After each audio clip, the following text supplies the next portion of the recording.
వందనాలు చదివిస్తున్నాను. చాలా హ్యాపీగా ఉంది ఇక్కడికి రావడం. జనరల్గా ఒక ఆఫీసర్ దగ్గరికి వెళ్తే కనుక ఏదో పని ఉంటుంది మనకి కదా. ఆ పని ఉన్నప్పుడు మనం వాళ్ళ దగ్గరికి ఎందుకు వెళ్తాం? చాలా వినయ విధేయతలతో వెళ్ళి బ్రతిమాలుతాం. అయ్యా ఈ పని చేసి పెట్టండి అయ్యా, ముందు అడుగుతాం, బ్రతిమాలుతాం, కరుణ చూపండి, దయ చూపండి అంటాం కదా. అవునా కదా? అలా అడుగుతాం. అలా అడిగితేనే కానీ ఆ ఆఫీసర్ మనవిని ఆలకించడు కదా. ఇప్పుడు మన దేవుడు మన మానవి కూడా ఆలకిస్తాడు. మనం దేవుడికి కూడా ప్రార్థన చేయాలి. మన ప్రార్థన ఎలా ఉండాలి, మనం దేవునికి ఎలా ఉండాలి? కొద్ది క్షణాలు, మీ అందరికీ తెలిసిన విషయమే, నేను ఏదో కొత్తగా చెప్పడం కాదు, కానీ మళ్ళీ ఒక్కసారి గుర్తు చేసుకోవడం అన్నమాట. ఓకే, 1వ దినవృత్తాంతములు బైబిల్ ఉన్న వాళ్ళందరూ తెరిచి చూడండి వీలైతే. 4వ అధ్యాయం 9 నుంచి 10, రెండే రెండు వచనాలు మనం ఈరోజు జ్ఞాపకం చేసుకుందాం. 2 వచనాలు చదువుతాను. 1వ దినవృత్తాంతములు 4వ అధ్యాయం 9 నుంచి 10 వరకు. ఎబ్బేజు తన సహోదరుల కంటే ఘనము పొందిన వాడై ఉండెను. వేదన పడి ఇతని కంటినని అతని తల్లి అతనికి ఎబ్బేజు అని పేరు పెట్టాను. ఎబ్బేజు ఇశ్రాయేలీయుల దేవుని గూర్చి మొరపెట్టి, నీవు నన్ను నిశ్చయముగా ఆశీర్వదించి నా సరిహద్దులు విశాలపరిచి నీ చెయ్యి నాకు తోడుగా ఉండ దయచేసి నాకు కీడు చేయకుండా దానిలో నుండి నన్ను తప్పించుము అని ప్రార్థింపగా దేవుడు అతడు మనవిని చేసిన దానిని అతనికి జయచేశాడు. ఇక్కడ ముఖ్యంగా ఒక ప్రార్థన ఉంది కదండి, ఒక ప్రార్థన. అది ఎబ్బేజు ప్రార్థన. ఎబ్బేజు అంటే బైబిల్లో ఎబ్బేజు అనే మాట 3 సార్లే వస్తుంది. 2వ అధ్యాయం 55లో ఒకసారి ఉంటుంది. 4వ అధ్యాయం 9, 10 వచనాల్లో 2 సార్లు మాత్రమే ఎబ్బేజు అని ఉంది. అంటే ఎబ్బేజు మహాఘనత పొందినవాడు కాదు, కానీ దేవునికి అతను చేసిన ప్రార్థన చాలా ఇష్టమైన ప్రార్థన. అందుకే పరిశుద్ధ గ్రంథంలో చాలా ప్రార్థనా పరులు ఉండొచ్చు, కానీ ఎబ్బేజు ప్రార్థన దేవుడు తన పరిశుద్ధ గ్రంథంలో లిఖింపచేశాడు. అది మనం తెలుసుకోవాలి. ఇక్కడ ఫస్ట్ ఏమంటాడు ఆయన? ఎబ్బేజు తన సహోదరుల కంటే ఘనము పొందిన వాడై ఉండెను. నెక్స్ట్ ఏమనుందండి? వేదన పడి ఇతనిని కంటినని అతని తల్లి అతనికి ఎబ్బేజు అని పేరు పెట్టాను. రెండవ మాట చూస్తే ఏంటట? అతని తల్లట ఎలకందట వేదన పడి. అప్పట్లో ఏంటంటే పిల్లలు ఉండడం ఆశీర్వచనం. మనకులా ఇప్పట్లాగా ఆపరేషన్లు, థియేటర్స్, ఎనస్థీషియాలు ఇలాంటివి ఏమీ లేవు కదా. సో అప్పుడు చాలా బాధతోనే ఉండేది. మనందరం స్త్రీలే కదా ఎక్కువ, మ్యాక్సిమం ఎక్కడ చూసినా స్త్రీలే ఎక్కువగా ఉంటున్నారు ఇప్పుడు, పురుషుల కంటే కూడా. దేవునికి స్తోత్రం. అంటే స్త్రీలు బట్టే ఆ కుటుంబం ఉంటుంది కదా. దేవుడు స్త్రీలను బహుగా ఆశీర్వదిస్తాడు కూడా. బహుగా వేదన పడిందట ఆ స్త్రీ. ఏమందట? తల్లి పేరు లిఖించబడలేదు, కానీ బహుగా వేదన పడింది. అంటే అంతకుముందు పిల్లలు ఉన్నారు, తర్వాత కూడా పిల్లలు ఉండొచ్చు, కానీ వాళ్ళ ప్రసవ వేదన అంత వేదనకరమైంది కాకపోవచ్చు కదా. అందుకే తల్లట ఏం చేసిందట? వేదన పడి అతని కంటినని అతని తల్లి అతనికి ఎబ్బేజు అని పేరు పెట్టాను. ఎబ్బేజు అనగా ఏంటంటే ఫుట్ నోట్లో వేదన. అంటే అప్పట్లో వాళ్ళ జననాన్ని బట్టి పేర్లు పెడుతూ ఉండేవాళ్ళు. వాళ్ళ జననాన్ని బట్టి యాకోబు అంటే ఏంటండి? యాకోబు అంటే ఏంటి? మోసగాడు కదా. అలా బైబిల్లో ప్రతి పేరుకి కూడా ఒక అర్థం ఉంటుంది. మనం కూడా మన పిల్లలకి పేర్లు పెట్టుకునేటప్పుడు చాలా అర్థాలతోనే పేరు పెట్టుకుంటాం కదా. ప్రిన్సీ అని పెట్టుకుంటాము, ఏంజల్ అని పెట్టుకుంటాము. అంటే మన పిల్లలు అలా ఉండాలని మన కోరిక. ఇప్పుడు కూడా అంతే. సో వేదంతో కన్నది కనుక వేదనాపుత్రుడు. ఎవరండి ఇతను? ఎబ్బేజ్ అనే అతను వేదనాపుత్రుడు. వేదనాపుత్రుడు అంటే మన ఇంట్లో కూడా పిల్లలు పుడతా ఉంటారు కదా. పిల్లలు పుట్టినప్పుడు ఈ నల్లగా పుట్టాడని, పొట్టిగా పుట్టాడని, లేకపోతే వీడు పుట్టగానే మా ఇంట్లో కష్టాలు వచ్చేసినాయి అని, ఆస్తులు పోయినాయి అని, ఇంట్లో పెద్దవాళ్ళు ఎవరో పోయారని, ఇంకోటి పోయిందని, లేదా తల్లి మరణించిందని, రకరకాలుగా మనం ఆ పిల్లల జననం అంటే ఆ జననానికి దానికి సంబంధం ఏం లేదు, కానీ మనం ఏం చేస్తాం? తెలియక ఆ పుట్టిన పిల్లల్ని మనం నిందిస్తూ ఉంటాం కదా. అలాగే ఈ పిల్లల్ని కూడా అందరూ అన్నదమ్ములు, అక్క చెల్లెళ్ళు, చుట్టాలు అందరూ కూడా ఈ అబ్బాయిని చాలా ఇబ్బంది పెట్టి ఉంటారు, చాలా ఆవేదన పడి ఉంటాడు కదా. చాలా హింసించబడి ఉంటాడు, అపహాస్యం చేయబడి ఉంటాడు కదా ఈ ఎబ్బేజు. అందుకే ఇలా లిఖించబడింది కదా. చూడండి ఇక్కడ, తన సహోదరుల కంటే ఘనము పొందిన వాడై ఉండెను అంటే ఈ మాట ఎందుకు లిఖించబడింది అంటే, అంతకుముందు ఘనము వహించిన వాడు కాదు అతను, ముందు ఘనము లేదు అతనికి. అంటే హింసించబడిన వాడు, అందరికంటే చులకనగా చూడబడిన వాడు కదా. అందుకు దేవుడు ఏం చేశాడు, అతని ప్రార్థనను బట్టి, అతని యథార్థమైన ప్రార్థనను బట్టి దేవుడు అతను ఏం చేశాడు, అన్నదమ్ముల కంటే దాన్ని ఘనపరిచాడు. ఘనం అంటే ఏంటమ్మా? ఘనం అంటే ఏంటి? ఈ లోకంలో ఘనం అంటే ఏంటి? ఆస్తులు ఉండడం కదా, అందరికంటే హెచ్చుగా ఉండడం. అంటే అప్పట్లో పశువులు ఉండడము, రకరకాల ఆస్తులు ఉండడము. అంటే అన్నదమ్ములు అన్ని విధాలా బాగున్నారు, వేదన కలిగించిన వాళ్ళు కాదు. కానీ ఆ వాళ్ళకంటే ఎవరిని ఘనపరిచాడు దేవుడు? ఎవరు ఘనం పొందిన వారుగా ఉన్నారు ఇక్కడ? ఎబ్బేజు ఘనము పొందిన వాడిగా మనం చూస్తున్నాం. అంటే ఒక వేదనా పుత్రుడు, ఆ వేదనతో నన్నందరూ చులకనగా చూస్తున్నారు, బాధపడుతున్నారని ఎంతో వేదన పడి ఉంటాడు కదా. దేవునికి ఎంతో మనవి చేసుకుని ఉంటాడు, దేవుని దగ్గర విలాపంతో ప్రార్థన చేస్తుంటాడు కదా. అప్పుడు దేవుని మొరవిని ఏం చేశాడు? అన్నదమ్ముల కంటే తను ఏం చేశాడండి ఇక్కడ? సహోదరుల కంటే ఘనము పొందిన వాడై ఉండెను. చూసారంటే ఎంత చక్కటిగా ఉందో. ఒక్క వాక్యంలోనే మనం ఎంత అర్థం చేసుకోవచ్చు అంటే కూడా, మనం కూడా మన జీవితాల్లో చాలా మంది మన హీనపరిచి, మన చుట్టాల్లోనో, మన ఇంటి వాళ్ళలోనో, మన ఆరోగ్యాన్ని బట్టో, మన స్థితిగతులను బట్టో, మన పిల్లల్ని బట్టో మనం చులకన చేయబడి ఉండవచ్చు కదా. మనం కూడా ఏం చేయాలండి? ఎబ్బేజు చేసినట్టు ప్రార్థన చేయాలి. ఇంకా ఎలా ప్రార్థన చేయాలో ముందు చెప్తాను. ఆ తర్వాత అంటే ఘనము పొందిన వాడై అంటే, అంతన ముందు వేదనా పుత్రుడు. ఎలాంటి పుత్రుడు అయిపోయాడు? సంతోషమైన పుత్రుడు అయిపోయాడు. ఆ తల్లికి ఏం కలిగించాడు? ఆనందాన్ని కలిగించాడు. దుఃఖించిన వాడల్లా ఏమైపోయాడు? ఆనందంతో దేవుని సన్నిధికి వచ్చి ప్రార్థన చేస్తున్నవాడుగా మనం చూస్తున్నాం. తర్వాత అంటే నేను అతని తల్లి ఎబ్బేజు అని పేరు పెట్టాను. ఎబ్బేజు ఇశ్రాయేలు దేవుని గురించి మొర్రపెట్టి, దేవుడు ఏం ప్రార్థన చేస్తున్నాడండి? అలాగే మామూలు ప్రార్థన చేయట్లేదు.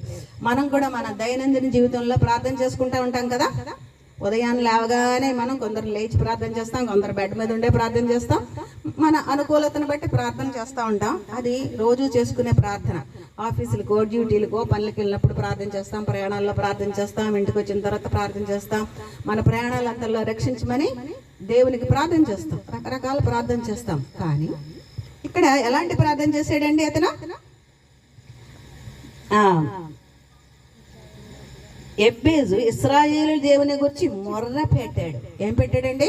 మొర్ర పెట్టడం అంటే మామూలు ప్రార్థన కాదు అది. అంటే ఎంతో ఆవేదనతో, ఎంతో బాధతో, అంటే వేరే నాకు దారి లేదు అనుకున్నప్పుడు. మనం కూడా హాస్పిటల్లో ఉన్నప్పుడు చాలా మందికి చాలా ఎక్స్పీరియన్స్లు ఉంటాయి కదా. ఇంకా చావు బ్రతుకుల్లో ఉన్నాడు అన్నప్పుడు ఆ హాస్పిటల్లో మనం చుట్టాల గురించో, మన ఇంటి వారి గురించో మనం మొరపెడతాం దేవునికి. అంటే కన్నీటితో దేవుని పాదాలను మనం కడుగుతాం కదా. అప్పుడు దేవుడు ఏం చేస్తాడు? మన మొర్ర నిజమైన మొర్ర అయితే, మన దేవుని మొర్ర దేవుడు ఆలకించి మనల్ని ప్రాణాపాయ స్థితిలో ఉన్న వాళ్ళని కూడా మనల్ని బ్రతికించే దేవుడుగా ఉన్నాడు. అంటే మొర్ర పెడుతున్నాడు అంటే తన కన్నీటినంతా దేవుని పాదాల ముందు పోస్తున్నాడు అనమాట. ఆ ప్రార్థన దేవుడు విన్నాడు కదా.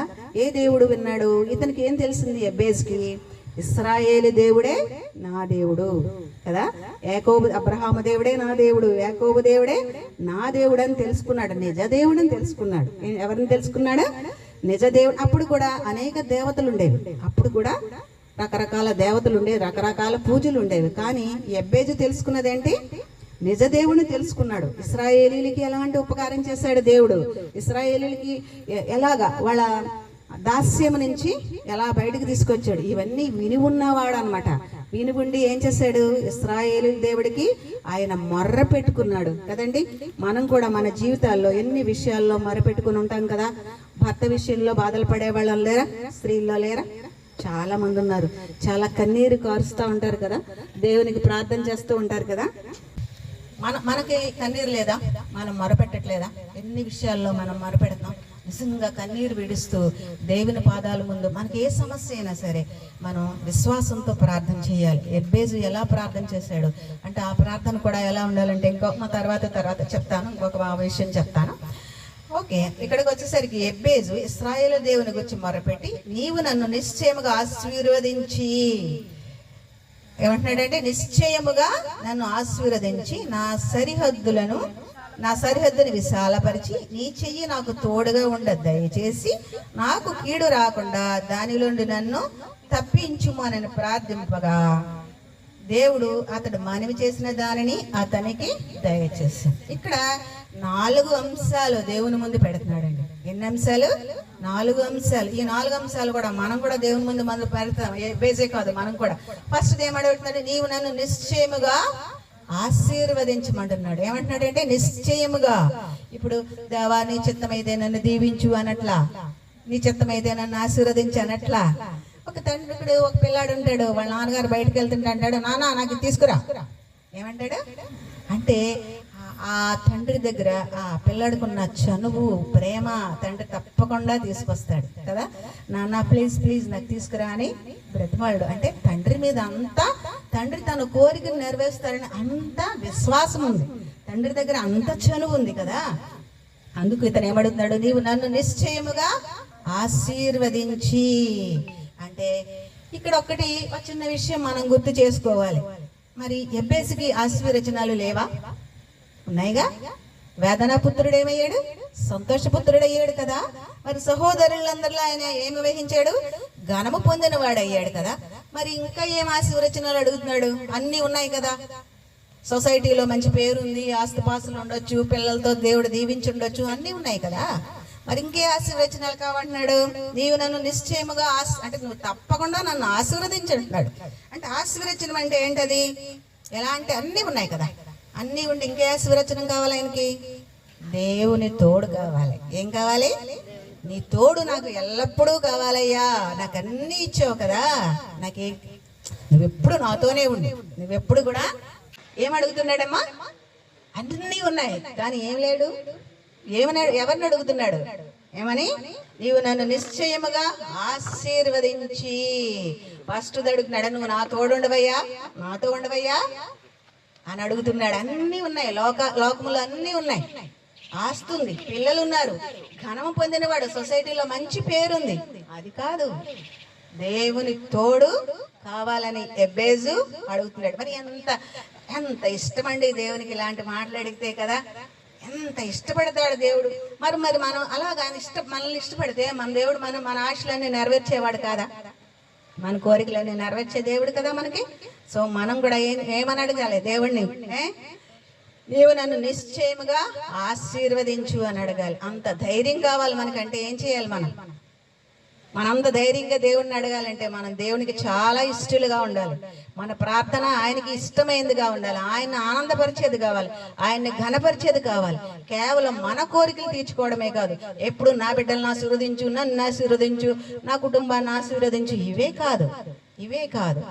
మనం ఆయనకి ఇష్టలుగా ఉంటే ఆయన ఆశీర్వచనాలన్నీ ఏమేమి ఈవులు ఇవ్వాలో ఆయన్ని ఈవులు కూడా మన దగ్గరికి ఆటోమేటిక్గా వచ్చేస్తాయి. నెక్స్ట్ రెండోది ఏమంటాడు? నా సరిహద్దులను విశాలపరచు అంటున్నాడు. ఇక్కడ మొదటి దానిలోనే ఏమంటే నీవు నన్ను నిశ్చయముగా ఆశీర్వదించినప్పుడు నాకు ఒక వచనం గుర్తొస్తుంది. ఏంటంటే ఆదికాండం 21వ అధ్యాయము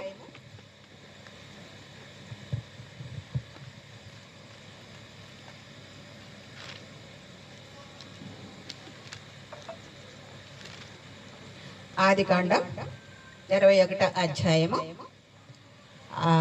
14 నుంచి 20 వరకు ఇలా చూడండి. కాబట్టి తెల్లవారినప్పుడు అబ్రహాము లేచి ఆహారమును నీళ్ళతిత్తిని తీసుకొని ఆ పల్లవనితో కూడా హాగరునకు అప్పగించి ఆమె భుజమి మీద వాటిని పెట్టి ఆమెని పంపివేసాను. ఆమె వెళ్ళి బెహర్షా అరణ్యములో అటు ఇటు తిరుగుచుండెను. ఆ తిత్తిలోని నీళ్లు అయిపోయిన తరువాత ఆమె ఒక పొద క్రింద ఆ చిన్నవాణిని పడవేసి ఈ పిల్లవాణి చావు నేను చూడలేననుకొని వింటి చేత దూరము వెళ్ళి అతనికి ఎదురుగా కూర్చుండెను. ఆమె ఎదురుగా కూర్చుండి ఎలుగెత్తి ఏడ్చెను. దేవుడు ఆ చిన్న వాణి మొర వినెను. ఈ స్టోరీ మనకు అందరికీ తెలిసిందే కదా. కానీ ఇక్కడ ఏంటంటే ఈ చిన్నవాడు ఎవరండి? ఇష్మాయేల్. చిన్నవాడెవరు? ఇష్మాయేలు. అతని తల్లి ఎవరు? హాగరు కదా. హాగరు ఎవరు? అబ్రహాముకి దాసి. దాసిగా ఉండి శారా ఇచ్చిన ఒక ఏమన్నా అనుకోవచ్చు, తర్వాత ఏదన్నా మాట అనుకోవచ్చు, అది మనకి సందర్భం కాదు. కానీ మొదటి పుత్రుడే, కానీ వాగ్దాన పుత్రుడు మాత్రం కాదు. ఈ ఇష్మాయేలు చిన్న తప్పు చేశాడు. బాల్యంలో చాలా తప్పులు చేస్తూ ఉంటారు కదా, అలాంటి చిన్న తప్పు చేశాడు. అప్పటి వరకు ప్రథమ పుత్రుడిగా ఉండి ఇంట్లో చాలా మర్యాదలు ప్రేమ పొందుతున్న వ్యక్తి ఎప్పుడైతే శారాయికి కొడుకు పుట్టాడో, ఇస్సాకు పుట్టాడో, ఆ ఇస్సాకుని చూసి శారాని చూసి గేలి చేసి నవ్వాడట. ఏం చేశాడు? శారాని చూసి గేలి చేసి నవ్వాడు. అంటే బహుశా ఇంత ముసలి వయసులో పుత్రుడు పుట్టాడనో ఏదో అతని మనసులో ఏముందో మనకైతే తెలియదు, కానీ గేలి చేసి నవ్వాడు. శారా ఊరుకుంటుందా? భార్య హోమ్ మినిస్టర్ కదండి, ఇంట్లో ఎవరు? హోమ్ మినిస్టర్ రాజ్యం కదా, మనందరికీ తెలుసు. ఇందులో హోమ్ మినిస్టర్ ఆర్డర్ వేస్తే ఏం చేయాలి? పాటించాల్సిందే, తప్పదు కదా. సరే, మరి అబ్రహాం ఏం చేశాడు? వీళ్ళని తీసి వదిలించుకోమని చెప్పాడు. కానీ చాలా బాధపడ్డాడు అబ్రహాం పడి ఏం చేశాడు? వాళ్ళకు ఆహారం నీరు ఇచ్చి వాళ్ళని అరణ్యంలోకి పంపేశాడు. ఆహారం అయిపోయింది, నీళ్ళు అయిపోయింది. చిన్న పిల్లడు, ఓ 13 సంవత్సరాల పిల్లడు ఏడుస్తున్నాడు. అంటే బాలుడనే సంబోధించాడు. అప్పటిలో ఇంకా చాలా వయసు వరకు బాలులే. ఇప్పుడైతే టీనేజ్, 13 అంటే టీనేజ్, ఒక ఏజ్ వచ్చేసినగా మనం గుర్తిస్తున్నాం. కానీ అప్పుడట తల్లి కళ్ళెదురుగుండా బిడ్డ చనిపోతా ఉంటే ఎవరన్నా చూసి భరించగలరా? ఏడుస్తుంది. కానీ ఇక్కడ చూడండి ఒక అద్భుతమైన మాట. దేవుడు ఆ చిన్నవాని మొర వినెను. ఏమన్నాడు? అప్పుడు దేవుని దగ్గర క్షమాపణ అడుగుంటాడు కదా, మొర పెడుతున్నాడు కదా. ఎబ్బేజీలాగా ఏం చేస్తున్నాడు? ఈ అబ్బాయి కూడా మొర పెడుతున్నాడు. దేవా, నేను తెలిసి తెలియక తప్పు చేశాను, నన్ను క్షమించు, నేను చావనయ్యున్నాను, నీ చిత్తమైతే నన్ను బ్రతికించు అని మొరబెట్టుంటాడు, ఏడ్చుంటాడు. నేను చచ్చిపోతున్నాను, నీ చిత్తమైతే నన్ను బ్రతికించని ప్రార్థన చేస్తుంటాడు. ఆ చిన్న చేసిన ఆ తప్పును కూడా దేవుడు క్షమించి ఏం చేశాడు? అప్పుడు దేవుడు ఏం చేశాడండి? మొర్ర విన్నాడు. అప్పుడు దేవుని దూత ఆకాశం నుండి ఆగర్ని పిలిచి, హాగరు, నీకేమి వచ్చినది? భయపడకము, ఈ చిన్నవాడిన చోట దేవుడు వాని స్వరం విని ఉన్నాడు. నీవు లేచి ఆ చిన్నవాడిని లేవలెత్తి నీ చేత పట్టుకొనుము, వానిని గొప్ప జనముగా చేసిద్దనని ఆమెతో నేను. మరియు దేవుడు ఆమె కన్నులు తెరిచినందున ఆమె నీళ్ల బోట చూసి వెళ్ళి ఆ తిత్తిని నీటితో నింపి చిన్నవాణిని త్రాగనిచ్చాను. దేవుడు ఆ చిన్నవానికి తోడై ఉండేను. ఏమన్నాడండి? చిన్న మొర విన్నాడు. ఫస్ట్ ఏం చేశాడు? మొర విన్నాడు. సెకండ్ ఏం చేశాడు? తోడుగా ఉన్నాడు కదా. మనం అనుకున్నాం కదా, మనం నిజంగా దేవునికి మొరపెడితే నిజంగా వినే దేవుడు ఉన్నాడు. అదే ఆదికాండంలో 4వ అధ్యాయంలో ఒక రిఫరెన్స్ ఉంటుంది, చూద్దాం ఒక్కసారి. ఇక్కడ ఎవరుంటారండి? 4వ అధ్యాయం అనగానే మనకు కయీను హేబేలు ఉంటారు కదా. కయీను హేబేలు ఉంటారు. హేబేలు అర్పణలు దేవుడు అంగీకరించాడు, కయీను అర్పణలు దేవుడు అంగీకరించలేదు కదా. అందుకు కోపం వచ్చి అసూయ చెంది ఏం చేశాడు? కయీను హేబేలుని చంపేశాడు. చంపేసినప్పుడు హేబేలు రక్తం ఏం చేసింది? భూమిలోంచి దేవునికి మొరపెట్టింది. దేవుడు శపించాడు, ఆ ప్రాంతాన్ని వదిలేసి వెళ్ళిపోమన్నాడు. అంటే ఇక్కడ కూడా ఒక చిన్న ప్రార్థన ఉంటది. అందుకు కయీను, అంటే 13వ అధ్యాయం నుంచి చూద్దామండి, 4:13 నుంచి. అందుకు కయీను, నా దోష శిక్ష నేను భరింపలేనంత గొప్పది. ఏంటంటే దేవుని ముందు తన తప్పుని ఒప్పుకుంటున్నాడు. తప్పు చేశాడు కదా, నరహత్య చేశాడు కదా. కానీ నరహత్య చేసి కూడా దేవుని ముందు ఏం చేస్తున్నాడు? ఒప్పుకుంటున్నాడు. అంటే ప్రార్థన చేస్తున్నాడు కదా. మన తప్పులు ఒప్పుకోవడమే ప్రార్థన. మనం ఏ తప్పు చేసినా సరే, ఆ చిన్న తప్పైనా పెద్ద తప్పైనా ఏ తప్పైనా దేవుని ముందు మనం ప్రార్థన చేసి ఒప్పుకుంటే ఆ తప్పుని క్షమించే దేవుడిగా ఉన్నాడు. చూడండి, నేడు ఈ ప్రదేశం నన్ను వల్లగొట్టితివి, నీ సన్నిధికి రాకుండా వెలివేయబడి దిగులు పడుచు భూమి మీద దేశ దిమ్మరనయ్యిందును. కావున నన్ను కనుగొని వాడెవడో వాడు నన్ను చంపునని యెహోవా తానేను. అందుకు యెహోవా అతనితో, కాబట్టి ఎవడైనా ఈ కనీను చంపిన వానికి ప్రతిదండన 7 అంతలు కలుగు చేస్తానని చెప్తూనే ఏమంటున్నాడు? అంటే ఇతన్ని ఎవరైతే బాధపడతారో, ఎవరైతే చంపుతారో అతనికి 7 అంతలు శిక్ష ఇస్తానంటాడు. ఎంత ప్రేమించే దేవుడండి. మరియు ఎవడైనా కయీనును కనుగొని అతని చంపకుండినట్లు యెహోవా అతనికి ఒక గుర్తు వేసాడు. అంటే ఇతను ఆ గుర్తును చూసి ఎవరు కూడా కయీనుని చంపకూడదు. సరే, మనం కూడా నరహత్యలు చేయకపోవచ్చు కదా. మనం అంత పెద్ద పాపలం కాకపోవచ్చు, అంటే దేవుని దృష్టిలో ఏ పాపమైనా పాపమే ఒప్పుకోవాలి. మనం చిన్న చేసినా పెద్ద చేసినా, మన కుటుంబంలో చేసినా, మన పక్క వారికి చేసినా కూడా ఏ తప్పైనా మనం దేవుని ముందు క్షమాపణ అడిగితే క్షమించి మళ్ళీ మనకి జీవితాన్ని ఇచ్చే దేవుడిగా ఉన్నాడు కదా. అదండి. రెండోది, నా సరిహద్దులను విశాలపరచమంటున్నాడు. ఏమంటున్నాడు? రెండోది, ఎబ్బేజు ఏమని ప్రార్థన చేస్తున్నాడు? నా సరిహద్దులను విశాలపరచమంటున్నాడు. అంటే ఈ మాట చెప్తున్నందుకు రమేష్ గారు ఏమనుకోకూడదు. మనకి చాలా మంది పెద్ద పెద్ద పాస్టర్లు ఉన్నారు కదా, టీవీలో చాలా పెద్ద పెద్ద ప్రసంగాలు వింటూ ఉంటాం కదా. పెద్ద సూటు బూటు వేసుకుంటారు, మళ్ళీ బౌన్సర్స్ ఉంటారు. వాళ్ళ దగ్గరికి మనం వెళ్ళడానికి కూడా మనం సరిపోని వ్యక్తులం కదా. వాళ్ళు ఏం చేస్తున్నారు? వాళ్ళ ఆవరణల్ని విశాలపరుచుకుంటున్నారు. వాళ్ళకి ఎంత ఆస్తులు ఉంటాయో తెలుసా? మనకు అస్సలు ఊహించలేం కూడా. మనం సామాన్యులు. మనం దశంభాగాలు ఆయన అడిగిన కానుకలన్నీ మనం ఇస్తూ ఉంటాం కదా. అంటే ఏంటి? ఆయన ఈ వాక్యాన్ని ఉపయోగించుకుంటున్నారు. పాస్టర్స్, పెద్ద పెద్ద పాస్టర్స్ ఏం చేస్తున్నారండి? ఈ వాక్యాన్ని, అంటే వాళ్ళు దేని సరిహద్దులను విశాలపరుచుకుంటున్నారు. అంటే సరిహద్దులు విశాలపరచుకోవడం అంటే లోకంలో ఉన్న సరిహద్దులను విశాలపరచుకోవడమా? దేవుడు నీకు ఇల్లు లేదు, ఇల్లు ఇచ్చాడు కదా. నువ్వు దీనస్థితిలో ఉన్నాడు, నీ పైకి లేవనెత్తాడు కదా. సరిహద్దులు విశాలపరిచినట్టే కదా.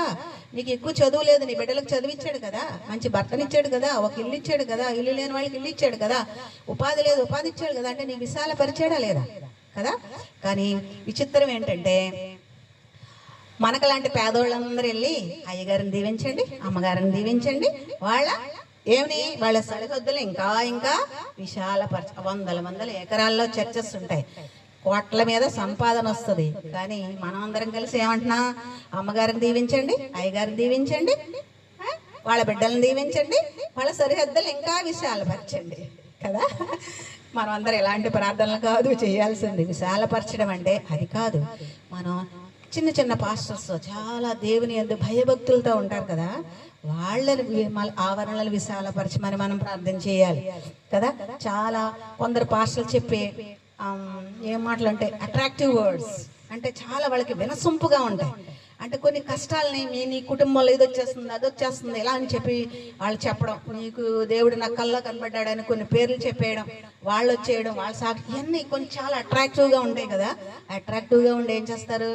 వాళ్ళకి మించి, తాహతకి మించి కానుకలు ఇస్తారు. వాళ్ళు ఈ భూలోక సంబంధమైన ఏం చేస్తారండి? సరిహద్దులను వాళ్ళు విశాలపరచు. మరి దేవాది దేవుడు, మరి ఈయనకి ఆస్తిపాస్తులు ఉన్నాయి కదా. ఎబ్బేజ్కి ఆస్తిపాస్తులు ఉండి మరి ఏం అడుగుతున్నాడు? నా సరిహద్దులను విశాలపరచమంటున్నాడు ఏంటి? ఇలాంటి కోరికలు కోరుతున్నాడు ఏంటి కదా. సరిహద్దులను విశాలపరచమంటే అది కాదు, ఆత్మీయ సంబంధమైన అక్కడ మీనింగ్ ఉంటుంది. సరిహద్దులను విశాలపరచమంటే ఆయన చేసే సేవ. మనం కూడా మన సరిహద్దులను విశాలపరచుకోవడం అంటే ఏంటి? మీరు ఒక వాక్యం విన్నారు, ఆ వాక్యాన్ని ఇంకేం చేయాలి? ఇంకొకరికి పంచాలి. మీరు ఇంకా దేవుడు మిమ్మల్ని పిలిస్తే ఏం చేయాలి? రకరకాల ప్రదేశాలకు వెళ్ళి మీరు దేవుని పరిచర్య చెయ్యాలి. అది సరిహద్దులను విశాలపరచుకోవడం. మన ఇంట్లోనే ఉన్నాం, మన ఇంట్లోనే తిన్నాం, మనకు అన్ని దేవుడు సమకూర్చాడు కదా. అది కాదు, అక్కడ ఆగడం కాదు. మనం ఎక్కడ ఆగాలి? మన సరిహద్దుల్ని విశాలపరచుకోవాలి, మన మనసులను విశాలపరచుకోవాలి. మన సరిహద్దులు అంటే ఏంటి? మన మనస్తత్వం మారాలి. మనం నలుగురికి సేవ చేసే దేవుని రాజ్య సువార్తలో మనం కూడా పాలిభాగస్తులు. మన స్థాయికి తగ్గట్టుగా మనం సేవ చేసే వాళ్ళంగా ఉండాలి. అవి సరిహద్దులను విశాలపరచుకోవడం అంటే. అలాగే మూడో దానికి వచ్చేసరికి, నీ చెయ్యి నాకు తోడుగా ఉండాలంటున్నాడు. ఏంటండి? నీ చెయ్యి నాకు తోడుగా. మూడవదిగా ఏం కోరుతున్నాడు? నీ చెయ్యి నాకు తోడుగా. ఆయన చెయ్యి తోడుగా ఉండబట్టే కదా ఘనపరచబడుతున్నాడు ఆయన. కానీ మళ్ళీ ఏం అడుగుతున్నాడు? నీ చెయ్యి నాకు తోడుగా. మరి ఈ లోక సంబంధంలో చూస్తే మనకి భార్య భర్తల తోడుంది కదా, పిల్లలకి తల్లిదండ్రుల తోడుంది. ఈ లోకంలో చాలా రకాల తోడులు మనకు అవసరం. ఒంటరిగా మనం ఎక్కడికి వెళ్ళలేని, కొన్ని సందర్భాల్లో వెళ్ళలేని పరిస్థితులు. మీకు చిన్న ఎగ్జాంపుల్ చెప్తాను. ఒక 3 నెలల క్రితం జరిగిన ఒక దుర్ఘటన. వాగ్ బక్రా అనే ఒక ప్రీమియర్ టీ పొడి తయారు చేసే వాళ్ళు ఉన్నారు. చాలా వరల్డ్ ఫేమస్ టీ పొడి తయారు చేస్తాడు ఆయన. చాలా మిలియనీర్, మల్టీ మిలియనీర్. చాలా డబ్బుకు కొదవలేదు. ఆయనకున్న మంచి లక్షణం ఏంటంటే బాగా ఎర్లీ మార్నింగ్ చేసి వాకింగ్ చేసే అలవాటు ఆయనకుంది. రోజు వాకింగ్ వెళ్తాడు. ఆ రోజు కూడా వాకింగ్ వెళ్ళాడు. చాలా సంవత్సరాల నుంచి వాకింగ్కి వెళ్తున్నాడు, ఈ రోజు కూడా వాకింగ్కి వెళ్ళాడు. దురదృష్టం, ఓ 4-5 వీధి కుక్కలు ఆయన మీద పడిపోయి ఆయన్ని చంపేసినాయి. ఎంత డబ్బున్నవాడు, ఎంత సెక్యూరిటీ పెట్టి రోజు వెళ్ళే దారే కదా. కానీ ఆ రోజు ఏం తక్కువైంది అతనికి? ఒక తోడు తక్కువ. తోడు ఏం లేదండి, ఆ రోజు తోడు లేదు. తోడు లేకపోవడం వల్ల ఆ కుక్కలు, వీధి కుక్కలు ఆయన మీద దండెత్తి ఆయన్ని చంపేసింది చూస్తాం. అది చాలా బాధాకరం. పాపం ఆయనకి 2 ఆడపిల్లలు. అలాగే హైదరాబాద్లో ఒక చిన్న పిల్లాడు స్కూల్కి వెళ్తుంటే కొన్ని వీధి కుక్కలు అతని మీద దండెత్తి ఆ పిల్లాడిని వీధిలో చంపేసినాయి. మీరు చాలా మంది యూట్యూబ్లో చూసుంటారు కదా. మరి ఆ అబ్బాయి ఇంకొక జతతో వెళ్ళుంటే, 2-3 పిల్లలతో స్కూల్కి వెళ్తా ఉండుంటే ఆ కుక్కలు దాడి చేసేవి కాదు కదా. చిన్న పిల్లోడు చనిపోతే కళ్ళెదురకుండా కుక్కలు పీకేసి చంపేస్తుంటే మనకి ఎంత బాధగా ఉంటుందండి, ఎంత ఆవేదనగా ఉంటుంది. ఎవరన్నా తట్టుకోగలమా కదా. సో మనకి కూడా ఈ లోకంలో ఏం కావాలి? కొన్ని రకాలైన తోడులు కావాలి. ఆడవాళ్ళు ఒంటరిగా వెళ్ళడం కొన్ని ప్రదేశాలకు మంచిది కాదు, చీకట్లో వెళ్ళడం కూడా మంచిది కాదు. ఇక్కడ లోక సంబంధమైన తోడు. ఏ తోడండి ఇది? లోక సంబంధమైన తోడు కావాలి. కానీ మనకి ఇంకొక తోడు కావాలి. ఇంకేంటి? మనకి ఎల్లప్పుడూ ఎబ్బేసి ఏమడుతుందండి? నీ తోడు కావాలని అడుగుతుంది. అంటే దేవుని తోడు కావాలి మనకి. ఎవరి తోడు కావాలి? దేవుని తోడు కావాలి. మరి ఇశ్రాయేలు ప్రజలు ఐగుప్తులో 430 సంవత్సరాలు దాస్యంలో ఉన్నారు కదా. అనేక కష్టాలు పడ్డా ఫరోలు మోషే ఎన్నిసార్లు మనవి చేసినా గానీ అతని మనవిని ఆలకించలేదు. ఇశ్రాయేలు ప్రజల్ని విడవలేదు కదా, ఇంకా కష్టాలు పెడతా వచ్చాడు. కానీ దేవుడు ఏం చేశాడు? ఫరోలకి బుద్ధి చెప్పాలనుకొని ఇశ్రాయేలు ప్రజలకి తనే ఎవరో మరొక్కసారి చూపించాలని చాలా అద్భుతాలు చేశాడు. 10 తెగుళ్ళు రప్పించాడు కదండి. 10 తెగుళ్ళు రప్పించాడు కదా. చాలా అద్భుతాలు చేశాడు. అరణ్యంలో నడిపించాడు. ఇశ్రాయేలు సొంత ప్రజలు గొణుక్కున్నా వాళ్ళని క్షమించాడు కదండి. ఒక ఎర్ర సముద్రాన్ని పాయలుగా చేసి 6 నెలలు నడిపించిన దేవుడు అండి మన దేవుడు. ఇశ్రాయేలు ప్రజల్ని ఏ నేల మీద నడిపించాడు? 6 నేల మీద నడిపించిన గొప్ప దేవుడు కదా. ఇశ్రాయేలు దేవుడు మన దేవుడే కదా. మనందరికీ ఒకే దేవుడు కదా. మరి ఇశ్రాయేలు ప్రజలకి ఆ అరణ్యంలో ఏం చేశాడు? ఎడారుల్లో నీటి బొగ్గలను పుట్టించాడు. అరణ్యంలో ఆహారం లేకపోతే దేనితో సంతృప్తి పరిచాడు? దేవదూతలు తినే ఆహారం మన్నాను కురిపించాడు. వాళ్ళు కష్టపడలా, వండుకోలా, చాలా రుచికరమైన ఆహారాన్ని ఇచ్చారు. అయినా ప్రజలు విసిగించారు. మాకు మాంసాలు కావాలన్నారు. దేవుడు ఏం చేశాడండి? పూరీళ్ళు అలా వర్షంలో కురిసేవట. పూరీళ్ళు, చక్కటి పూరీళ్ళని తిన్నారు కదా. అంటే దేవుడు ఏమి అడిగితే ప్రజలు మనం ఏం అడిగితే అవి ఇచ్చే దేవుడుగా ఉన్నాడు. అంటే దేవుడు ఇశ్రాయేలు ప్రజలకి ప్రతి క్షణం, ప్రతిరోజు, ప్రతి అవసరాలను తీర్చిన దేవుడు, తోడుగా ఉన్న దేవుడిగా మనం చూస్తాం.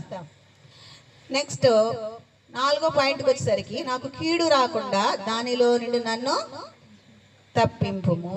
ఏమంటున్నాడండి? నాకు కీడు రాకుండా దానిలో నుండి నన్ను తప్పింపుము అంటున్నాడు.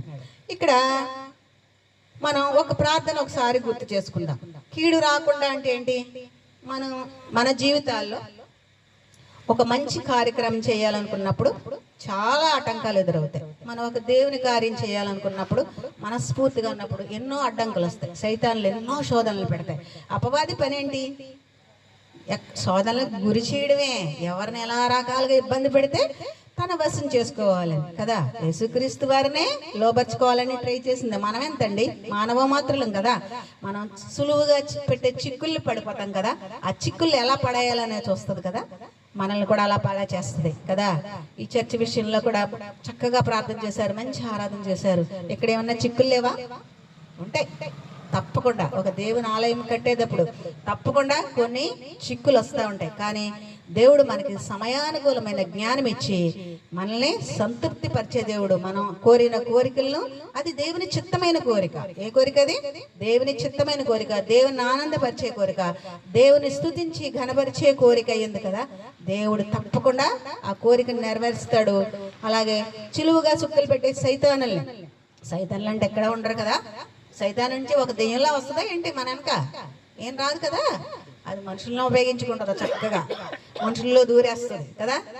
పాస్టర్ గారు అలాగా, ఈ పాస్టర్ గారు అలాగా, అదేంటి ఇదేంటి, ఆ ప్రాంతం ఈ ప్రాంతం. ప్రాంతాలు, దేవుడు ప్రాంతాలు కావాలా? భాష కావాలా? క్యాస్ట్లు కావాలా? ఏం అక్కర్లేదు. ఏం కావాలి? దేవునికి ఏం కావాలి? మన మనస్సు కావాలి. దేవుణ్ణి ఆరాధించే ఆత్మ కావాలి కదా.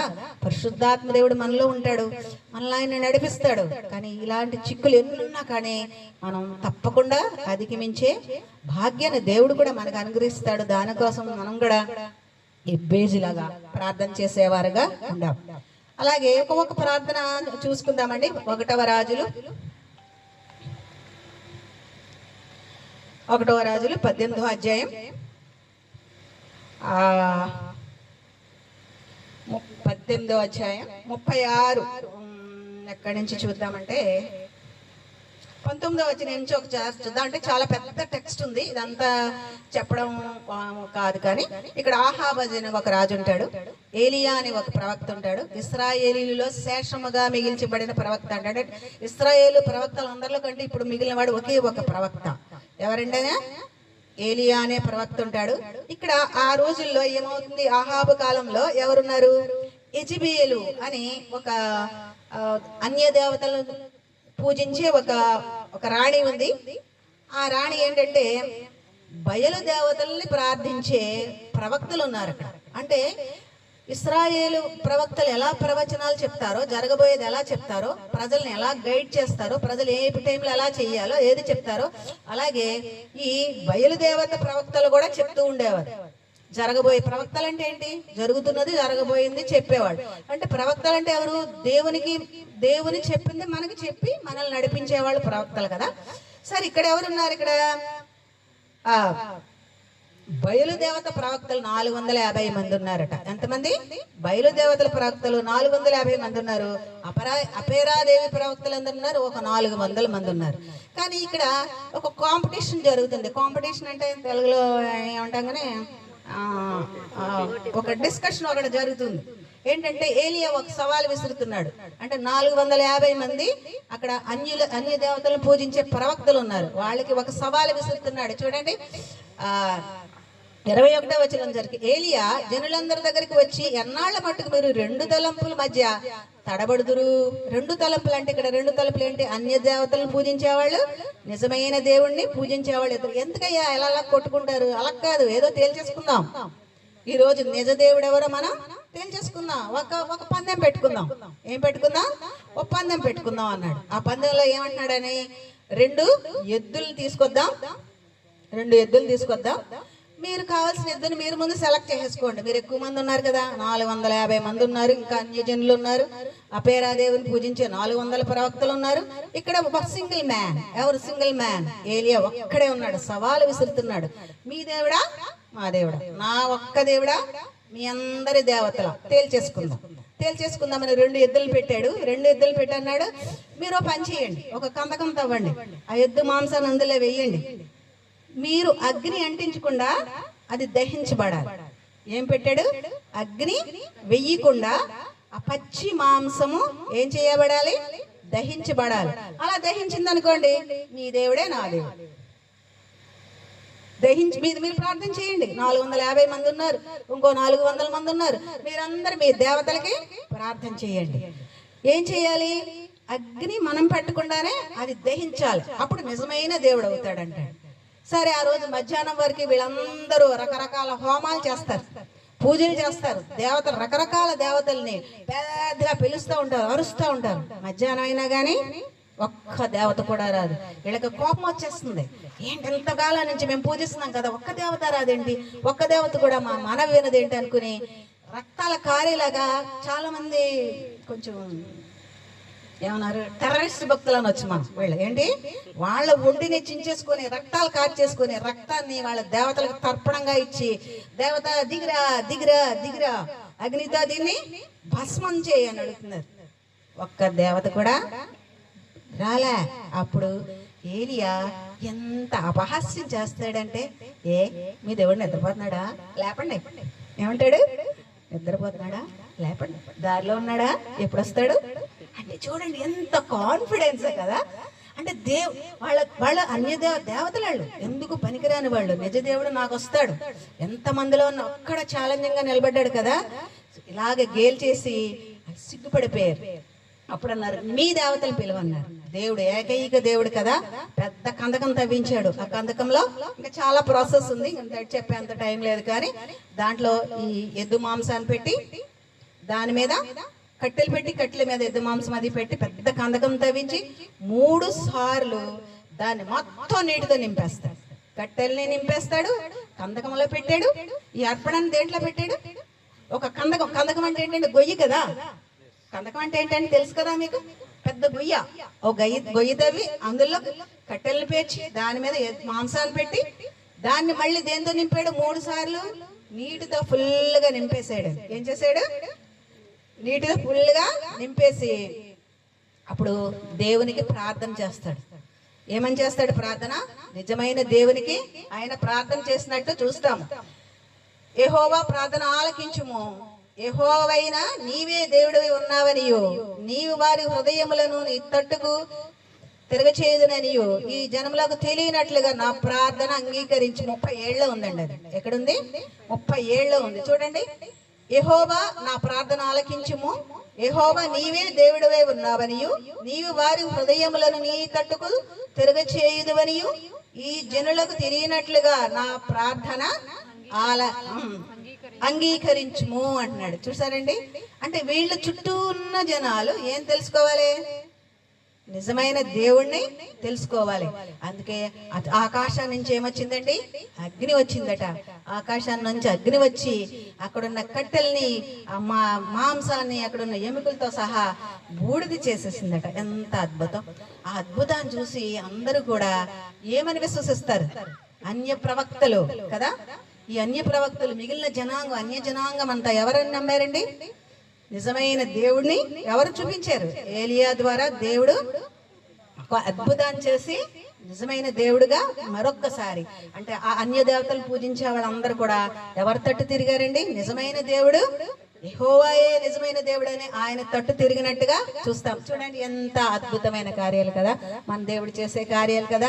మనం కూడా నిజంగా ప్రార్థన చేస్తే, మొన్న రీసెంట్ గానే మాకు హౌసింగ్ బోర్డులో ఒక ఆంటీ ఉంటారు, జయశ్రీ గారని. ఇక్కడ మనకి రాజుగారి విల్లాస్లో పెద్ద హాస్పిటల్ ఉంది కదండి, ఆ పేరు నాకు గుర్తులేదు కానీ చాలా పెద్ద హాస్పిటల్ ఉంది,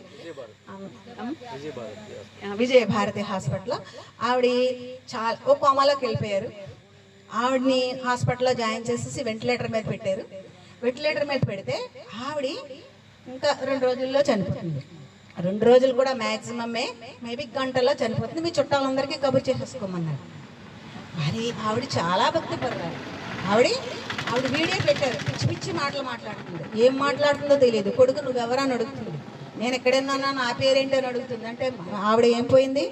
మైండ్ బ్లాక్ అయిపోయింది. ఏం మాట్లాడుతుందో ఆవిడ తెలియదు.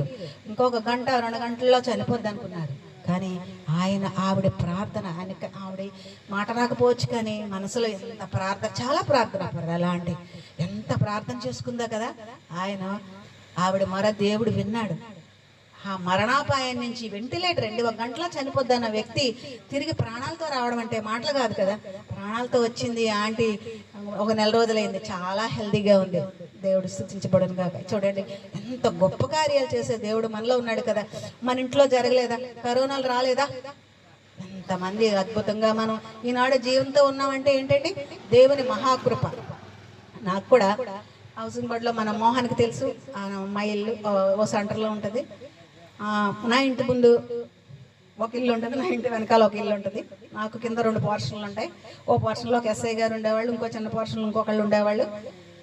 కరోనా టైంలో ఆ ఎస్ఐ గారికి కరోనా సోకింది, చాలా భయంకరంగా సోకింది. వెళ్ళిపోయాడు, కాకినాడ వెళ్ళిపోయాడు ఆయన. ఆ కింద ఉన్న పోర్షన్లోకి ఆవిడకి, నాకు తెలియదు ఆవిడ కరోనా వచ్చిందని. ఒంట్లో బాగాలేదంటే నేనే టిఫిన్ పట్టుకెళ్ళి ఇచ్చా. ఆవిడమ్మ మా ఇంటికి రాకండి, కరోనాలో ఉంది, మీరు రాకండి అంది. ఏం కరోనా లేదు ఏం లేదని లోన్ పెట్టి మీరు మా ఇంటికి రాకండి, మేము హోటల్లో ఆర్డర్ ఇచ్చుకుంటామండి. సరే, తర్వాత ఎదురింట్లో చూస్తే, ఎదురింట్లో ఒక 33 సంవత్సరాలు ఉంటాయి, 2 చిన్నపిల్లలు ఉన్నారు. అమ్మాయికి కరోనా అన్నారు. మా ఇంటి వెనకాల 4 కరోనా వచ్చింది. జస్ట్ గోడ అడ్డు వాళ్ళకి మాకు కూడా. కానీ ఎంత దేవుడు నాకు ఎంత ధైర్యాన్ని ఇచ్చాడంటే, అసలు కాపాడే మన దేవుడు మనల్ని ఉపయోగించుకోవాలనుకుంటున్నాడు. అందుకు మన ప్రార్థనలు, మన తల్లిదండ్రుల ప్రార్థనలు వినే దేవుళ్ళో అప్పుడు ఎంత బలపడ్డానో. ఆ కరోనా నన్ను ఇంకా చాలా బలపరిచింది. ఎవ్వరూ లేరు ఆ టైంలో. ఏదన్నా వస్తే ఎవరు ఆదరిస్తారండి? ఎవరు వస్తారు? ఒక్కదాన్ని పాపలు ఇద్దరికి మ్యారేజెస్ అయిపోయినాయి. ఓ పెద్ద పాప అమెరికాలో ఉంది, చిన్న పాప న్యూజిలాండ్లో ఉంది, అన్నదమ్ములు దూరంగా ఉన్నారు. నేను ఒక్కదాన్నే ఉంటాను అక్కడ. నాకు ఏదైనా కరోనా సోకితే నా పరిస్థితి ఏంటి కదా? అద్భుతమైన దేవుడు అండి. ఎంత ధైర్యంగా ఉన్నానో నాకు తెలియదు. దేవుడిచ్చిన ధైర్యం, దేవుడు నాతో ఉన్నాడనే ధైర్యం, దేవుడు నన్ను కాపాడుతాడనే ధైర్యం. ఒకవేళ దేవుడు తీసుకెళ్ళిపోతే దేవుని సన్నిధికిగా చేరుతున్నాను. నేను ఎక్కడికి వెళ్తున్నాను? ఈ రోజు రేపు మనం ఎవరో ఎక్కడికి చేరాల్సిన వాళ్ళం, దానికి ఎందుకు బెంగెట్టేసుకోవాలా? ఈరోజు ముందు తీసుకెళ్ళిపోతున్నాడేమో, దేవుని చిత్తం అయితే తీసుకెళ్ళిపోతాడు అని అంత మొండి ధైర్యంతో ఉన్నా. నిజంగా ఇంటి ముందున్న ఆవిడ చనిపోయింది, ఇంటి వెనకాల ఇద్దరు చనిపోయారు. ఎక్కడ వార్తలు చూసిన ప్రతి వీధిలో 4-5 శవాలు. ఎంత అద్భుతమైన దేవుడు అండి, ఎలా రక్షించాడండి. తెలిసి కొన్ని తెలియక మన ప్రతి వాళ్ళ జీవితాలు కూడా చాలా అపాయాలు. ఒకరోజు నేను లాలా చెరువు నుంచి బండి మీద వస్తున్నా. లాలా చెరువు సెంటర్లోకి సరి పెద్ద చెట్లు ఉంటాయి, బిఎస్ఎన్ఎల్ ఆఫీస్ పక్కన. వస్తుంటే నా బండి ముందు పెద్ద కొమ్మ ఇరిగి పడిపోయింది. ఒక్క స్ప్లిట్ సెకండ్ నా మీద పడి ఉంటే, నా వెనకాల పడి ఉంటే నాకు తెలిసేది కాదు. నాకు పడి ఉంటే నాకు అపాయం వచ్చేది. నా ముందు పడింది కనుక ఏమనుకున్నాను, ప్రైజ్ ద లార్డ్, దేవుడు నన్ను రక్షించాడు, ఒక అద్భుత కార్యం నాకు చేశాడని నేను గమనించాలి కదా. అనుక్షణం కూడా మనం ఎక్కడన్నా మర్చిపోతాం. కాబట్టి మనం ఎప్పుడూ మర్చిపోకూడదు. మన జీవితాల్లో చాలా చాలా అద్భుతాలు చేసే దేవుడిగా మనకున్నాడు. దాన్ని బట్టి మరి దేవుణ్ణి స్తుతిద్దాం. యెషయా 35వ అధ్యాయం 38వ అధ్యాయం ఒక్కసారి చూద్దామండి. యెషయా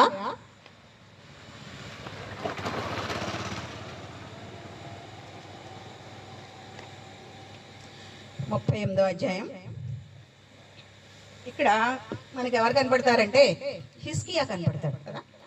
హిజ్కియా 38వ అధ్యాయం స్టార్టింగ్ లో చూద్దాం. ఆ దినములలో హిజ్కియాకు మరణకరమైన రోగము కలుగగా ప్రవక్తయు ఆమోజు కుమారుడైన యెషయా అతని దగ్గరికి వచ్చి, నీవు మరణమవుచున్నావు, బ్రతుకవు గనుక నీవు నీ ఇల్లు చక్కబెట్టుకొనుమని యెహోవా సెలవిచ్చుచున్నాడని చెప్పగా, అతడు తన ముఖమును గోడ తట్టు తిప్పుకొని, యెహోవా యథార్థ హృదయుడై సత్యముతో నీ సన్నిధిని నేనెట్లు నడుచుకుంటునో నీ దృష్టికి అనుకూలముగా సమయమును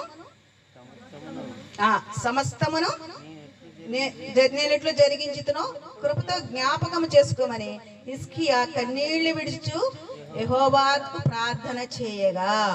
ఏం ప్రార్థన చేశాడండి? చనిపోతున్నావు. ప్రవక్త ద్వారా హిజ్కియాకి దేవుడు బయలుపరిచిన సత్యం, చనిపోతున్నాడు అన్నాడు.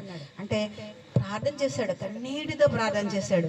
కన్నీటితో ప్రార్థన చేస్తే యెహోవా వాక్కు యెషయాకు ప్రత్యక్షమై ఎలాగ సెలవిచ్చాను, నీవు తిరిగి హిజ్కియా వద్దకు పోయి అతనితో మాట్లాడము. నీ పితరుడైన దావీదునకు దేవుడైన యెహోవా నీకు సెలవిచ్చుతున్నదేమనగా, నీవు కన్నీళ్లు విడిచి చూచి తిని నీ ప్రార్థన నేను అంగీకరించి ఉన్నాను.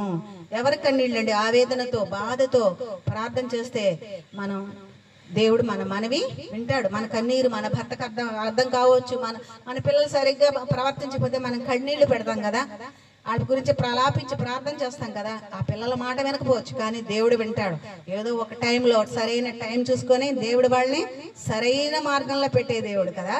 మనం చేయాల్సిందంటే ఏంటి? దేవునికి ముందు విజ్ఞాపన ప్రార్థన చేయాలి, కన్నీటి ప్రార్థన చేయాలి, దేవునికి మొర పెట్టాలి. చూడండి, హిజ్కియా వయసుని ఇంకొక 15 సంవత్సరాలు పొడిగించి, అంటే మరణం పొందేవాడిని కూడా దేవుడు జీవింపచేశాడు. ఏం చేశాడండి?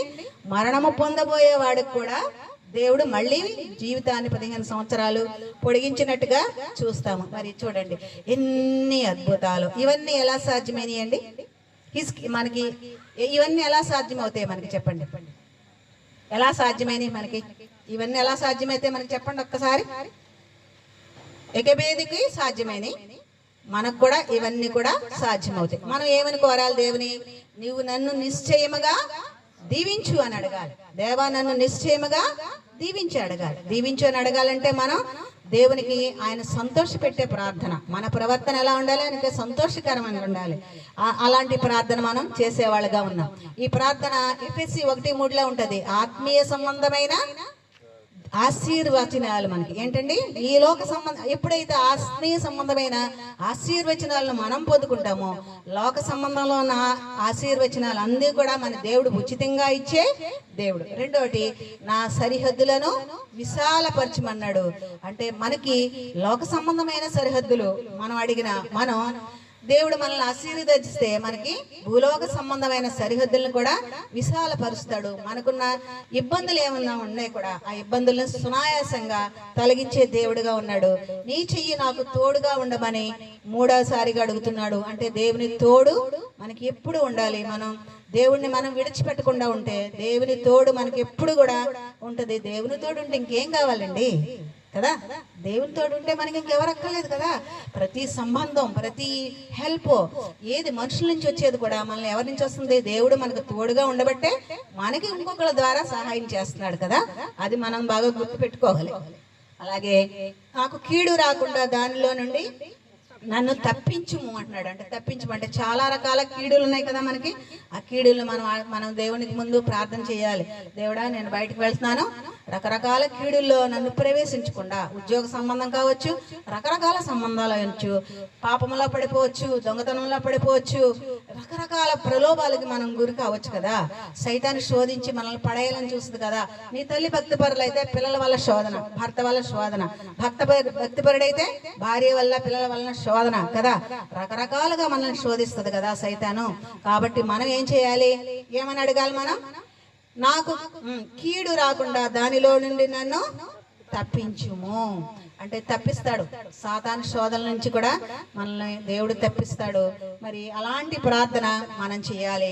లాస్ట్ గా మరి రాత్రి అయిపోయింది. మీరందరూ చాలా ఆసక్తిగా వింటున్నారని నేను అనుకుంటున్నాను, చూస్తున్నాను కూడా. మేము టీచర్స్ కదా, సైకాలజీ మాకు బాగా తెలుస్తుంది. ఎవరు నిద్రపోతున్నారో, ఎవరు పాఠం వింటలేదో మాకు తెలుసు, అలాగే ఎవరు నిద్రపోతున్నారో కూడా మాకు తెలుసు. చిన్న చిన్న శోధన వస్తూ ఉంటుంది. నిద్ర వచ్చినప్పుడు మనం ఖచ్చితంగా ముక్కుని ఇలా ఒకసారి గట్టిగా గిల్లుకుంటే సైతాను మనం వెనక్కపోద్ది. సైతానా నా వెనక్కపో అంటే మనం మనసులో అనుకుంటే మనం కొంచెం అలర్ట్ చేసుకోవాలి కదా. నిద్ర రావడం అనేది సైతాను శోధనే కదా వస్తుంది. మనం దాన్ని కూడా అధిగమించాలి. లాస్ట్ గా కీర్తన 91వ అధ్యాయం 14వ వచనంలో దేవుడు మనకి ఇచ్చే వాగ్దానం ఒకటి చూడండి. అతడు నన్ను ప్రేమించుచున్నాడు గనుక నేను అతనిని తప్పించేదను. మరి మనం దేవుణ్ణి ప్రేమించేవారుగా ఉన్నామా? దేవుణ్ణి ప్రేమించాలంటే ఏం చేయాలి? నిన్ను వలె నీ పొరుగు వారిని ప్రేమించమని మొదట ఆజ్ఞ ఇచ్చాడు కదా. మనం ప్రేమించగలుగుతున్నామా? చిన్న చిన్న తప్పులుంటే మనం సరి చేసుకుందాం ఈ రాత్రి కదా. మనం దేవుని ప్రేమించేవారుగా ఉంటే మనం ఇరుగు పొరుగు వారిని, చుట్టాలని, అందరిని, మనం ద్వేషించే వాళ్ళని కూడా మనం ప్రేమించే వారిగా ఉంటాం కదా. అందుకంటాడు అతడు నన్ను ప్రేమించుచున్నాడు కనుక నేను అతనిని తప్పించేదను. అంటే మనకి ఏ కీడు వచ్చినా, ఏ అపాయం వచ్చినా కూడా మనల్ని తప్పించే దేవుడిగా ఉన్నాడు. అతడు నా నామమును నెరిగిన వాడు కనుక నేను అతనిని ఘనపరిచేదను. అంటే ఆయన నామాన్ని ఎరిగి ఎప్పుడు ఆయనకు ప్రార్థన చేసేవారుగా ఉంటేనట మనల్ని ఏ స్థితిలో ఉన్నా కూడా దేవుడు మనల్ని ఘనపరుస్తాడంట. ఘనపరచడం అంటే చెప్పుకున్నాం కదా. ఏంటండి? అందరికంటే మనల్ని ఎవరైతే చునకలం చేశారో, ఎవరైతే మనల్ని హీనపరిచారో, ఎవరైతే మనల్ని అవమానపరిచారో వాళ్ళందరి ఎదురుగా మనల్ని ఏం చేస్తాడు? ఘనపరిచే దేవుడిగా ఉన్నాడు. అతడు నాకు మొర్రపెట్టుగా నేను అతనికి ఉత్తరం ఇచ్చేదను. ఇక్కడ ఇంకొకసారి మొర్రొచ్చింది కదండి, చూసారా? అంటే మన ప్రార్థన ఎలాంటి ప్రార్థన అయ్యి ఉండాలి? దేవునికి ఇష్టమైన ప్రార్థన, మొర్రపెట్టే ప్రార్థన. నీవు తప్ప నాకు ఎవరు లేరు దేవా, నీవు నాకు సహాయం చేయి అని మనం మొరపెట్టి కన్నీరు కారిస్తే ఆ మొర వినే దేవుడిగా ఉన్నాడు కదా. ఉత్తరం ఇచ్చేదను. శ్రమలో అతనికి తోడయ్యిందను. మన శ్రమల్లో ఎవరు తోడుగా ఉంటారండి? భర్త తోడుగా ఉండకపోవచ్చు, పిల్లలు ఉండకపోవచ్చు కదా, చాలా ఆపద. కానీ దేవుడు ఎప్పుడు మనకు తోడుగా ఉంటే ఇవన్నీ అసలు మనకు కష్టాలే కాదు, మనం చాలా ఆనందంగా ఉంటాం. మనం ఎవరైతే ఇబ్బందులు పెట్టారో వాళ్ళని దేవుడు కష్టాలు పాలు చేస్తాడు కదా. అది కూడా ఉంది. శ్రమలో నేను అతనికి తోడై ఉండేదను, అతన్ని విడిపించి అతని గొప్ప చేసేదను, దీర్ఘాయువు చేత అతని తృప్తి పరిచేదను, నా రక్షణ అతనికి చూపించేదను. చూడండి ఎంత దివ్యమైన వాగ్దానాలు కదా దేవుడు. ఇది 91:14 నుంచి 16 వరకు ఎంత మంచి వాగ్దానాలు ఇస్తున్నాడండి. ఏం వాగ్దానం? ప్రేమిస్తున్నాం. ఎవరిని ప్రేమించే వాళ్ళగా ఉండాలి? మనం దేవునిని ప్రేమించేవారుగా ఉండాలి. తర్వాత దేవుని ఎరిగిన వారంగా ఉండాలి. దేవునికి మొర్ర పెట్టే వారంగా ఉండాలి. అప్పుడే దేవుడు ఏమని ఉంటాడర్రా మనకి తోడుగా ఉంటాడు. ఇశ్రాయేలు ప్రజలకు అన్ని కష్టాల్లో, అన్ని సంవత్సరాలు, 40 సంవత్సరాలు వాళ్ళ కష్టాల్లో తోడుగా ఉన్న దేవుడు మనకు తోడుగా ఉండడా. మన పాస్టర్ గారు మనకు చెప్పారు కదా, షడ్రకు మేషక్కు అబేద్నెగో అట అగ్నిగుండాన్నట నూనెలు పోస్తా ఉండి 7 అంతలు ఎక్కువగా అగ్ని జ్వాలలు రగిరించారట. అందులో శద్రకు మేషకు అబేద్నెగోలు పడేస్తా వాళ్ళకి తల వెంట్రుక కూడా కాలేదట. ఏమంటాడు? తల వెంట్రుక కూడా కాలేదు. చాలా సురక్షితంగా వచ్చారు. అలాగే దానియేలుని ఎక్కడ పడేశారంటే సింహాల బోన్లో పడవేశారు. ఆ సింహం అట అసలు దానియేలు మొహం కూడా చూడలేదట. ఈడెవడో నాకు సంబంధించినోడు కాదు అనుకుంది. కానీ దానియేలుకి అపకారం చేసిన వాళ్ళని వెయ్యగానేట వాళ్ళ కుటుంబంలో అందరిని వేసేసాడట రాజు కోపం వచ్చి. అప్పుడేం చేసిందట, ఆవురవురమనట వాళ్ళ ఎముకలు కూడా మీకు ఎలా పడతా ఉండగానే క్యాచ్ చేసిందట. మనం యూట్యూబ్లో చూస్తాం కదా, సింహాలకి పుల్లికి ఆహారం ఎలా విసిరితే ఏం చేస్తుంది, గాల్లోకి డైవ్ చేసి క్యాచ్ చేస్తుంది కదా ఆహారాన్ని. మరి అలాగా దానియేలుని క్యాచ్ చేయలేదే. ఎవరిని క్యాచ్ చేసింది? దానియేలుకి అపకారం చేసిన వాళ్ళని పట్టుకుందట. గాల్లో పట్టుకొని బోన్లతో సహా తినేసినట్టు మనం చూస్తాం కదా. సో మనకి అపకారం చేసిన వాడిని కూడా మనకి తెలియకపోవచ్చు, కానీ దేవునికి తెలుసు. మనకు అపకారం చేస్తే దేవుడు ఊరుకునే దేవుడు కాదు. మనం మొరపెట్టాలి, ఆయన నామాన్ని ఎరగాలి. మనం చాలా మంది మనం నిజ దేవునికి మనం తెలియపరచుగా అంటే మన సేవని కొంచెం విస్తృతపరచుకోవాలి. మనకు తోచినంతే, మనకున్నంతే, మన పరియులోనే మనం దేవుని సువార్తను మనం ప్రకటించే వారుగా ఉండాలి. ప్రకటించడం అంటే ఇంకొక విధం ఏంటంటే మన జీవితాలే ఒక ప్రకటన. మన సొసైటీలో ఎలా ఉంటున్నాం, మన ఇరుగు పొరుగు వారికి ఎలా ఉన్నాం, మన ఎంత నిజాయితీగా ప్రార్థనకి వెళ్తుందండి, వెళ్ళిపోద్దంటే ఇంచునిగా వెళ్ళిపోద్దండి. ఏమేంటుందండి, నోరిప్పితే బూతులు పురాణాలు, సంస్కృతం దానికి రాని సంస్కృతం అంటా లేదంటారు. అలాంటి సాక్షి జీవితమా? వెరీ బ్యాడ్ కదా. అలాంటి కాదు. సాక్షి అంటే మనం విస్తృతపరచుకోవడం అంటే మన సేవన ఏంటి, మనం ముందు సాక్షులుగా ఉండాలి. దేవుని ఎరిగిన బిడ్డలు ఎలాగూ ఆశీర్వదించబడతారు. ఎలా? మన కుటుంబాన్ని, మన పిల్లల్ని, మనల్ని, మన అభివృద్ధిని, ఇవన్నీ చూసి మరి అన్యజనులు కూడా తెలుసుకోవాలి. ఇక్కడ చాలా మంది అన్యజనులు ఉంటారు కదా, మరి వాళ్ళు కూడా ఈ వాక్యం వింటారు కదా. ఉంటారా? కొందరు చాలా మంది బయటకు రాలేరు, కానీ దేవుని వాక్యం ముందు ఆసక్తి ఉండదు. నిజ దేవుడు అందరు చాలా మందికి తెలుసు, కొందరు బయటకు రారు అంతే. కానీ వాళ్ళ పరిస్థితులు దానికి ఏం కాదు. వాళ్ళు కూడా నిజముగా మరపెడితే మనందరం దేవుని బిడ్డలమే. మనం క్రీస్తుని నమ్మినే మనమేనా దేవుని బిడ్డలం? సర్వ సృష్టి కూడా ఎవరి బిడ్డలండి? దేవుని బిడ్డలే. కొందరు దేవుని తండ్రి మాట కొందరు వింటారు, కొందరు వినట్లేదు. కానీ తగిన సమయంలో తండ్రి మాటని రియలైజ్ అయ్యి వినే బిడ్డలుగా మారుస్తారు. కుటుంబ పరిస్థితులు మార్చేస్తాయి కదా. అలా కూడా అందరూ కూడా దేవుని పాదాల దగ్గరికి వస్తారు. ప్రతి కష్టాన్ని దేవుని ముందు మొరపెట్టే వాళ్ళుగా ఉంటారు. మన వాళ్ళందరి కోసం ప్రార్థించేద్దాం. మరి రమేష్ గారు, మా తమ్ముడు మోహన్ అని ఎంతో ప్రేమతో పిలిచి మరి రాత్రి వాక్య సందేశం ఇవ్వడానికి ఇచ్చిన అవకాశాన్ని బట్టి వారిద్దరికీ వందనాలు, దేవుని పేరిట వందనాలు చెల్లిస్తున్నాను. మీరు ఆసక్తిగా ఒక్క రెండు మాటలైనా మీరు గుర్తుపెట్టుకొని మీ జీవితాలకి అవి అన్వయించుకుంటే మరి దేవుడు చాలా ఆనందపడతాడు. మనందరం దేవుణ్ణి ఘనపరిచిన వారుగా ఉంటాము. మరి నాకు ఇద్దరు పాపలు, ఇద్దరు దేవుని దయ, దేవుని మహాకృప వల్ల నేనేమి వాళ్ళకి పెద్దగా కష్టపడలేదు. నేను స్కూల్లో చదువు తప్ప పిల్లల్ని పెద్దగా పట్టించుకునేదాన్ని కాదు. వాళ్ళు చక్కగా చదువుకున్నారు, దేవుని యందు బాగా ఎదుగుతున్నారు. మంచి ఆశీర్వదించబడిన కుటుంబం అంటే సేవకుల కుటుంబం చాలా ఆశీర్వదించబడుతుంది. అంటే మీరు కూడా దేవుని సేవలో పాలిభాగస్తులు కండి. మనం ఎలా చేయాలి? మనం సేవ చేసే పాస్టర్ గారికి మనం సపోర్ట్ చేస్తే కూడా మనం సేవ చేసినట్టే కదా. అలాగా మరి పాస్టర్ గారి కుటుంబాలని మరి ఇద్దరు బిడ్డలు ఉన్నారు. ఎలిజా బాగా స్టడీస్ లో ముందుకు రావాలి. దేవుడు తగిన సమయంలో తగిన జ్ఞానంతో ఎలిజాని మంచి జ్ఞానం ఇవ్వాలి, తెలివిగలవాడు కావాలి. మరి ముగ్గురు బిడ్డలు కూడా దేవుని యందు భయభక్తులతో పెరగాలి, జ్ఞానంతో నింపబడాలి. అలాగే మరి అందరికీ బిడ్డలు ఉన్నారు కదా, ప్రతి ఒక్క బిడ్డ కోసం మనం దేవునికి మొరపెట్టి ప్రార్థన చేసే వారంగా ఉండాలి. మనల్ని, మన బిడ్డల్ని, మన కుటుంబాలని, మన చుట్టాలని అందరినీ కూడా దీవించే దేవుడిగా ఉన్నాడు. మన మొర వినే దేవుడిగా ఉన్నాడు. మరి మన వినికిడిలో ఈ చిన్న వాక్యాన్ని దేవుడు దీవించి బహుగా ఆశీర్వదించునుగాక. Thank you.